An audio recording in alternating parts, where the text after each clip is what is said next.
Well, I got the call from her first, that she had got news that he had a stroke, and of course you don't believe it.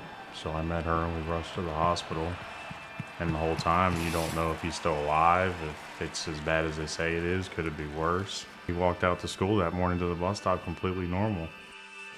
I think it was just hard for even the doctors to accept that he had a severe stroke. I tried to run across the street, but the officer at the school wouldn't let me. So he pulled me aside and told me everything that happened. I was playing kickball, and I got on first, and I started seeing blurry. So I went and told my teacher, and the principal called the ambulance, and then that was it. You see that he's on the stretcher and half conscious, and you could see that his face and everything had already dropped. The doctors are talking and it doesn't look good. And then they said that they had to get him into brain surgery right away or he wasn't going to survive. We got Hunter in there very quickly and found that one of his major arteries in his brain was completely blocked off. I knew he was in good hands, so I knew he was being taken care of. I broke down one time, and that was when the brain surgeon came in and told me he had brain damage. Instead of pulling a clot out of the artery in the brain, we found that there was an unusual piece of tissue. A piece of fat, not a clot, was found in the operating room, and we did an echocardiogram and saw the tumor attached to the wall of his heart. We called Dr. Tang. And then right after that, he went back for the heart surgery. It was a myxoma, and a piece of that broke off and went into his brain. Seeing him in the hospital with all that stuff hooked up to him, I would rather it be me than him. I had no clue where I was at or what happened.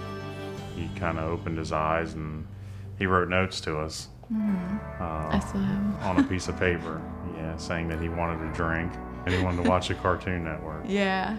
That was his first request after coming back to life. I think the people with Dinwiddie Fire and EMS, they made all the right calls from step one on through. I mean, every one of them, from start to finish, the nurses, the administration, everything. They answered every question we had. And they were just top notch the whole way through. I think he got us through this, just seeing him recover like he did. We didn't know with the brain damage if he would be able to talk or, any of that. Walk or anything. So for him to have memory and just to be himself, that was a relief. 1, 2, 3, hands are right. He's fine except for his hand and foot. He still doesn't have full motion. The first time he played baseball after the stroke, I was thankful he was out there, but it was just very hard to watch.